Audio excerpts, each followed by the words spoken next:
This is a story of conservation, a journey through Tanzania, taking us from the frosty heights of Kilimanjaro through the vast savanna of Mkomazi National Park and the pristine rainforests of Usambara Mountains, down to the deep blue waters of the northern Tanga coast. A journey not only to witness, but also to understand the fragility and importance of these ecosystems. A journey to show you how tourism can play a vital role in bringing humans and nature together, so both can mutually coexist and benefit from each other. We accompany Carol, a man dedicated to conservation, standing through all the ups and downs in his quest to preserve the beauty and richness of these places.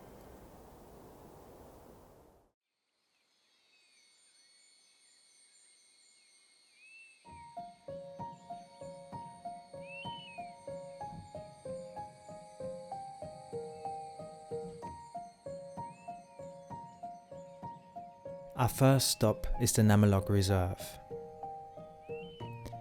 We accompany rangers who show us around.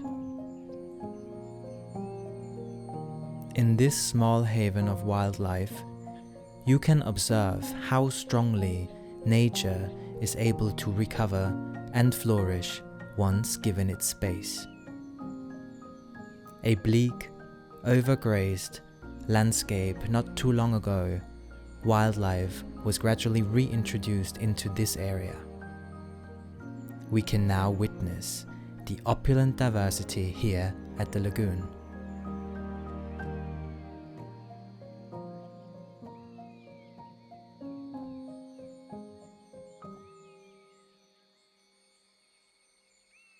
"304 different species of birds have been recorded in this reserve.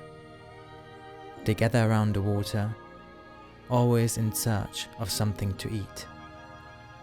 From flamingos wading through the water, to birds of prey on their daily hunt and colorful kingfishers, this is a spectacular sight of richness."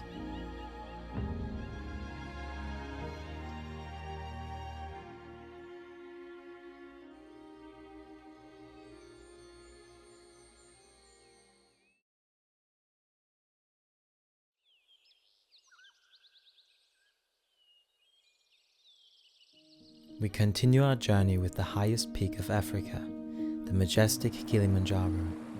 We take the northern route, also known as the Rongai route, to begin our ascent. It's a lesser known route and longer than the usual, which not only gives you more time to adapt to the height, but also allows you to admire the beauty of the mountain in more detail. Choosing the lesser known route can also be an important way of decreasing the environmental burden on frequently traveled places, leaving more room for recovery from tourism. This route takes you through various vegetation zones that change dramatically with height.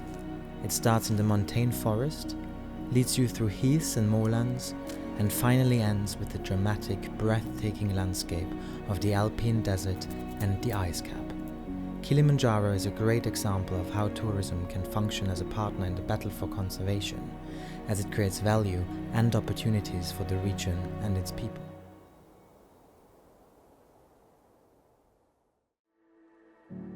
At Mwenzi, the second highest volcanic cone of Kilimanjaro, we speak with Carol, who shares with us his thoughts and beliefs on conservation, a lifelong quest that, much like our ascent, comes with great challenges.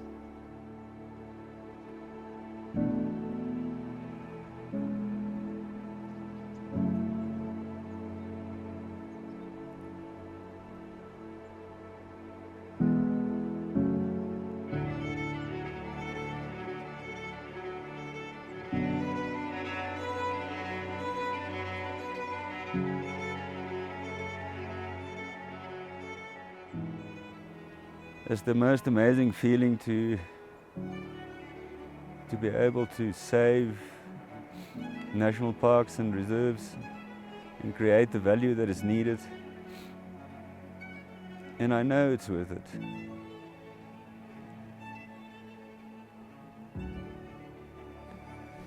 And then you have days where you wonder if it is. Sometimes I just want to give up.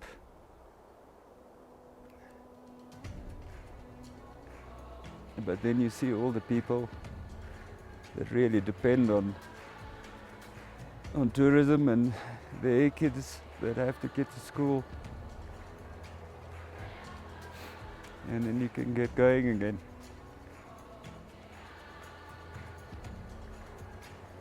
It's a tough journey, it really is. You always have to ask people for favors.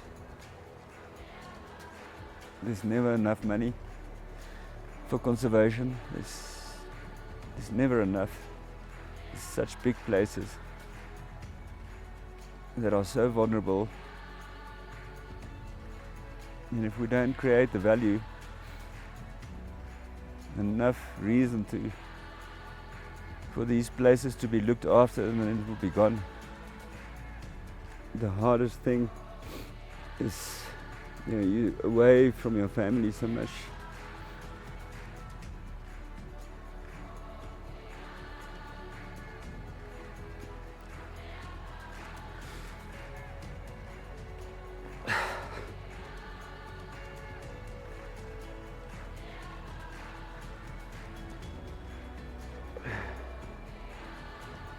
My daughter's birthday tomorrow,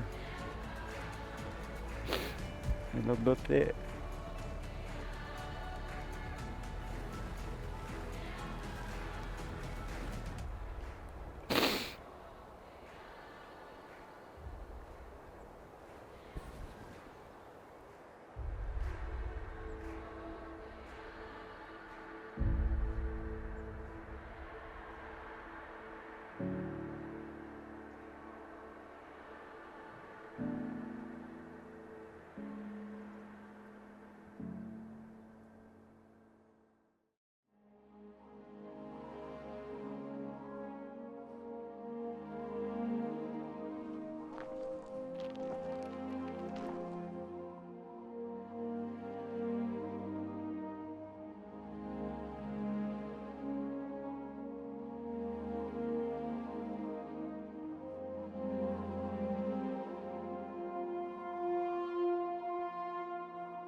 It's hard to work here. It's hard to do what we need to do. But the reward is great when you get to the summit, and it's all worth it at the end. I know that.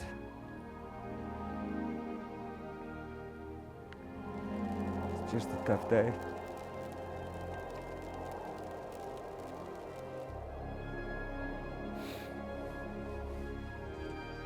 Tomorrow will be better.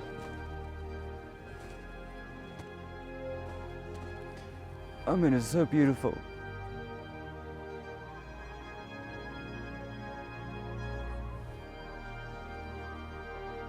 But it's not easy.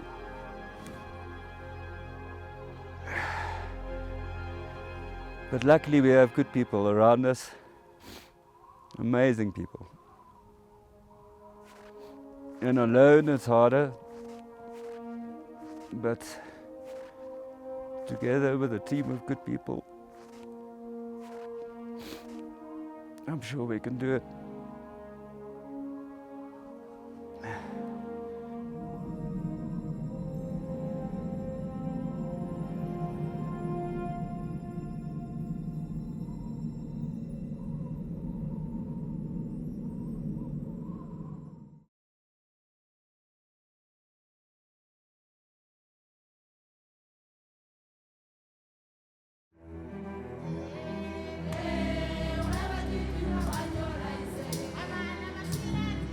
Descending from the inspiring heights of the Kilimanjaro, we find ourselves in Maasai land in the West Kilimanjaro area. We gain insight into their holistic way of living, learning about Maasai traditions and habits. Thanks to tourism, this community is providing schools and education, healthcare and vocational training for their kids and community. This means less reliance on cattle thus creating space for biodiversity and wildlife habitats. The Maasai live a life closely connected to nature as they depend on it. One of their elders shares with us their way of thinking and their close relationship to nature.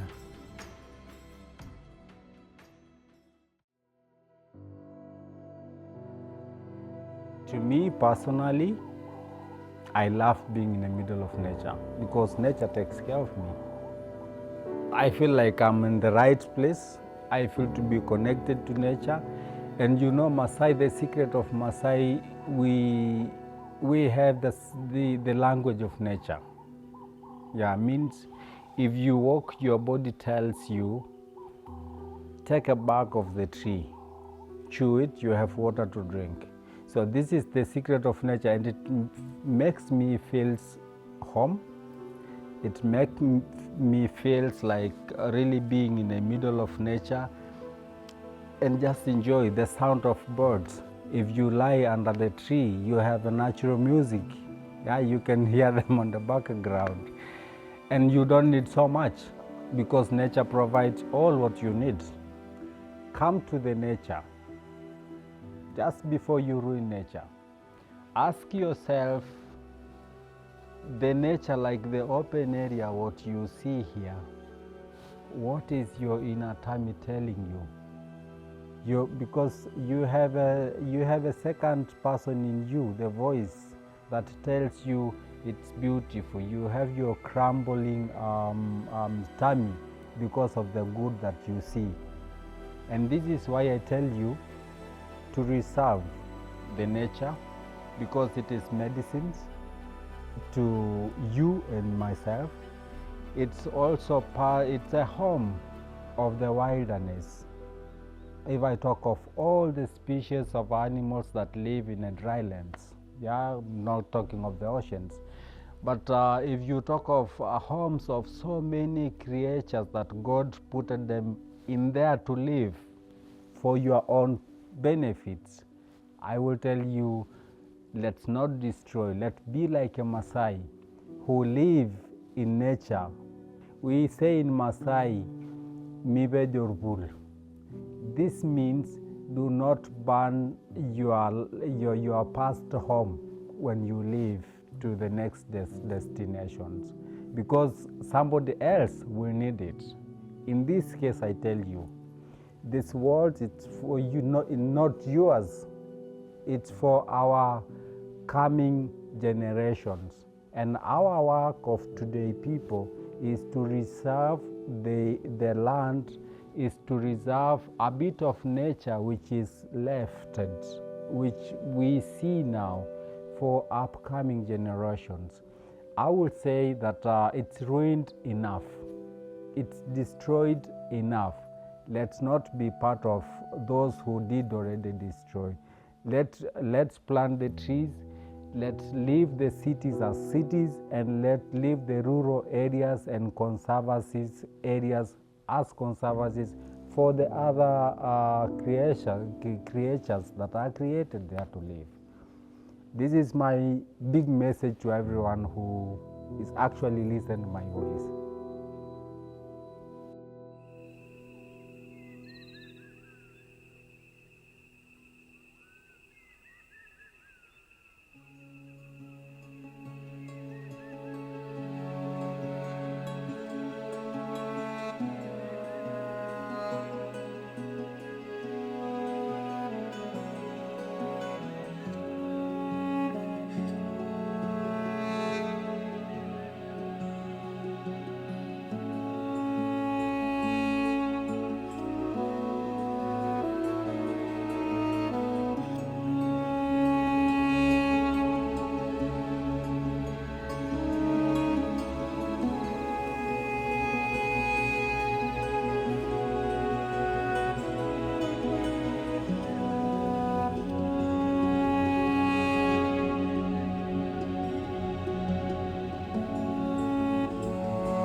One of our main goals of this expedition is to create a sustainable conservation model for this destination, the National Park Mkomazi. It's located very close to Mount Kilimanjaro, yet is much less frequently visited. Here, you will witness an abundance of wildlife and stunning scenery. We talk with Carol about the importance of this park and the challenges it has to overcome.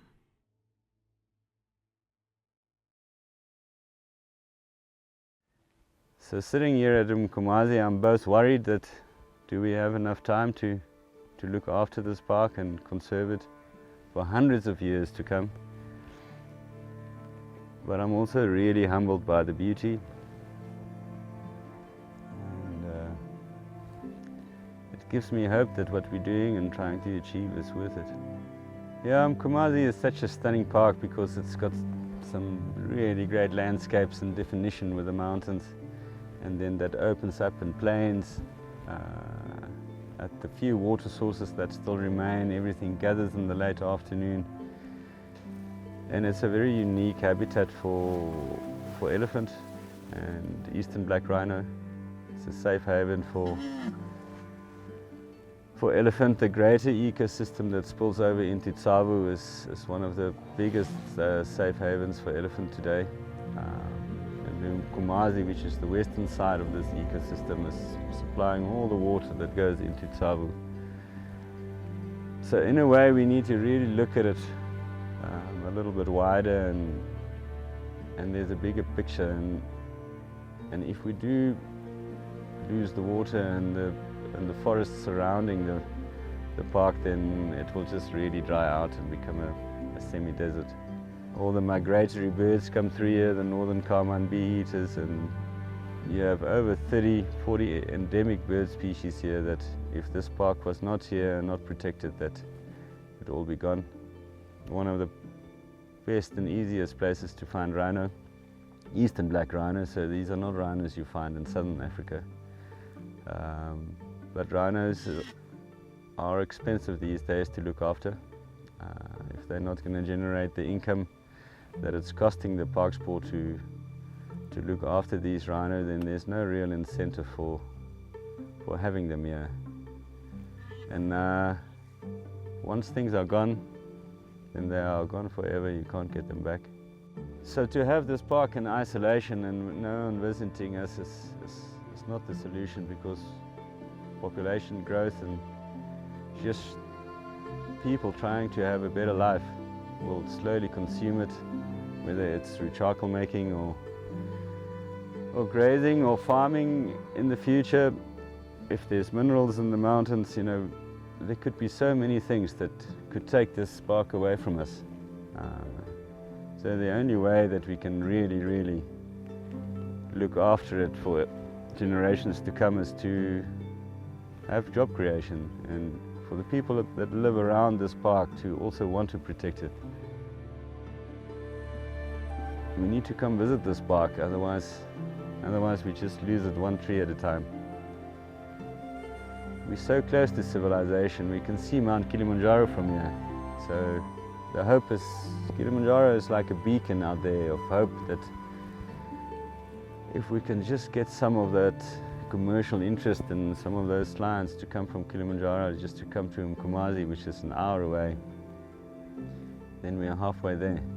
So we'll keep on fighting, but we also do need people to really understand that the days of empty space and conservation with no impact, those days are over, and we really are in the modern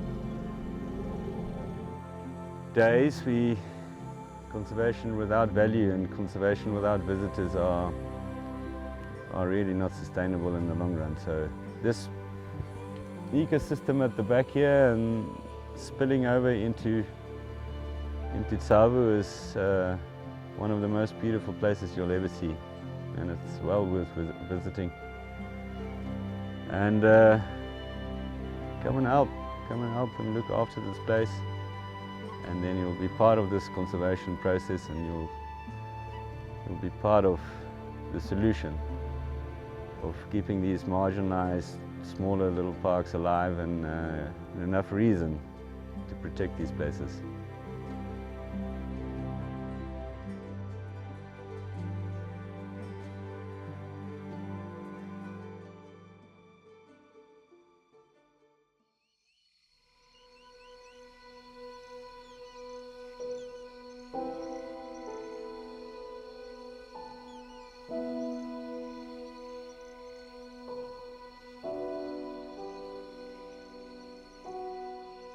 The next stop in our adventure are the Usambara Mountains. These soaring peaks function as a source of life for the Tsavo Mkomazi ecosystem. They provide them with much needed water and are home to a large number of native species in the areas where primeval rainforest is still growing. It's been recognized as one of the world's top 25 biodiversity hotspots. Yet the mountains suffer under the burden of human civilization, caused by over-farming and overpopulation.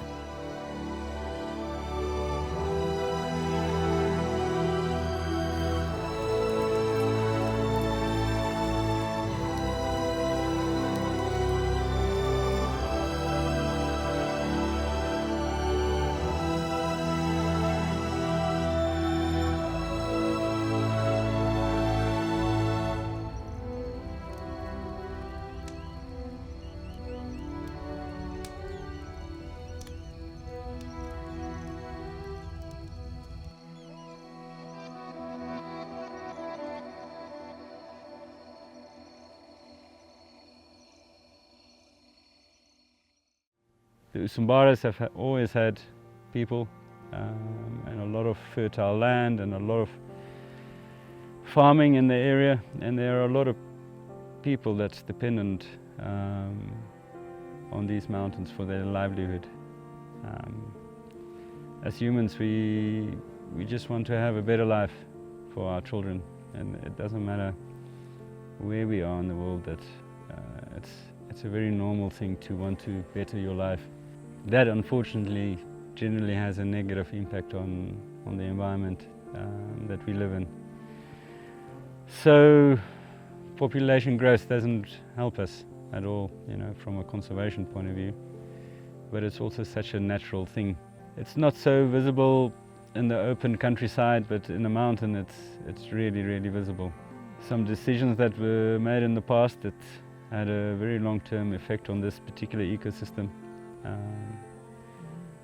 Some trees were planted for harvesting for building material, and unfortunately some of those trees are quite thirsty, really sucking the earth dry.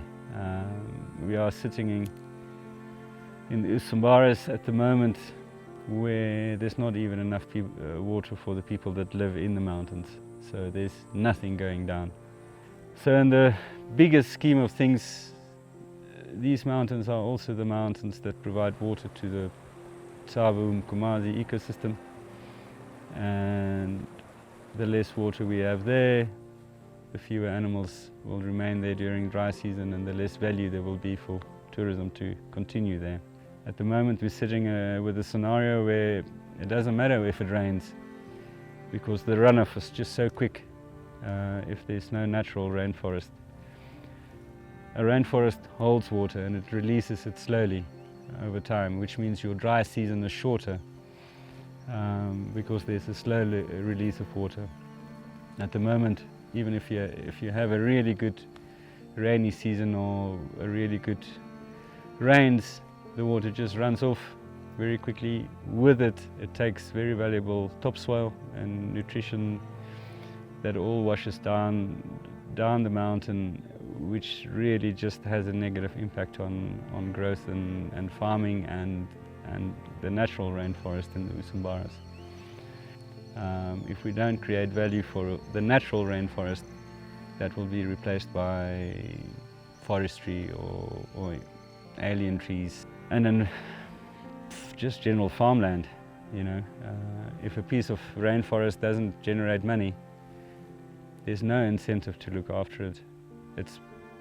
It's more valuable if it's farmed, but farming only has a shelf life of 5 to 10 years and then it's done. And then after that, then there's really nothing left. So if you come and visit the Usambaras, you are part of the solution. You spend money here, your presence here. If you walk in the forest and go birding and go to the waterfall, the little bit of entrance fees that you pay and the guides that take you there and the food that you consume, all of that is driving economic value, and it's uplifting people's lives without them having to be so dependent on farming and cutting down plantations. It's really kind of a decision we have to make as a human race. If we're going to create enough value through tourism, through our presence, through paying our way to visit an area, are we going to do that, or are we just going to continue to go to mainstream hotels and resorts and places in the world that's easy to get to, or are we going to actually make a conscious decision and say, I'm going to go to places where my presence and my money is really needed? For us it's clear what the answer is, but we really do need the support of every person that has the ways and means to travel somewhere to really make a decision about where am I going. And we're running out of time. There's less than 20% of this forest left. It's nothing. Yes, there are projects that try and reforest the area, but it takes 100 years to reforest an area. To keep a forest is a lot easier than to regrow a forest. So why wait for it to all be gone before we start regrowing trees? While it's much easier to look after an existing forest. Just the economic value that we can create through tourism is enough incentive for these forests to be protected, for rainwater to be held longer, and for a slow release of water into the ecosystem, so that our future generations and our grandchildren can still come and experience this. And for the people of the Usambaras, for the people of northeastern Tanzania to still be able to live here in generations to come. Because once it's gone, it's not even livable. And then all of a sudden you need a new home for 50,000 people. If they can't make an existence here, then we are facing a far larger problem. So there's still hope, but the time is really now. It's now that we really need to put our money where our mouths are and to visit these places that really need our presence.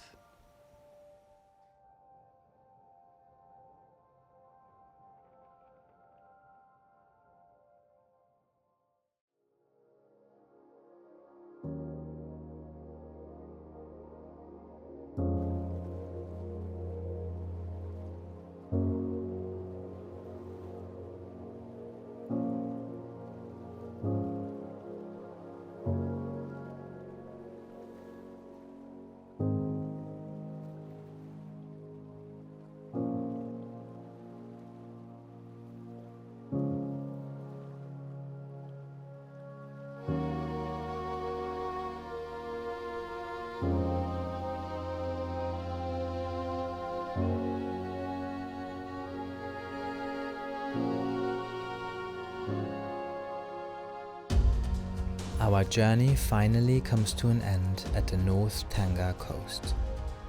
It is here where we become witnesses of a great example of humans and nature working hand in hand. The coastline is home to areas of East African mangroves, an important biodiversity-rich habitat for wildlife both on land and in water. This place is critically endangered because of deforestation and overfishing. At Fish Eagle Point, parts of the income flow directly back to the local people who are starting to appreciate the value of a rich biodiversity environment as a key for their livelihoods.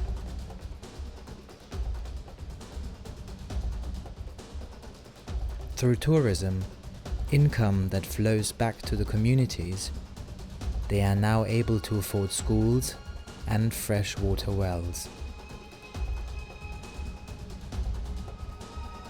Here, you can see how the people's awareness and care for the environment grew with their improving living conditions.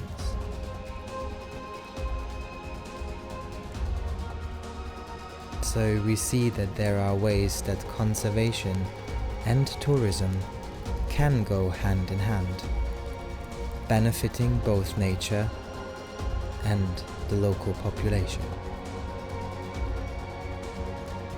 Especially in places where, without tourism, land would be exploited in different ways to generate income, tourism can be a valuable and effective way to protect the beauty and diversity of all the places we visited for generations to come. And you can be a part of it.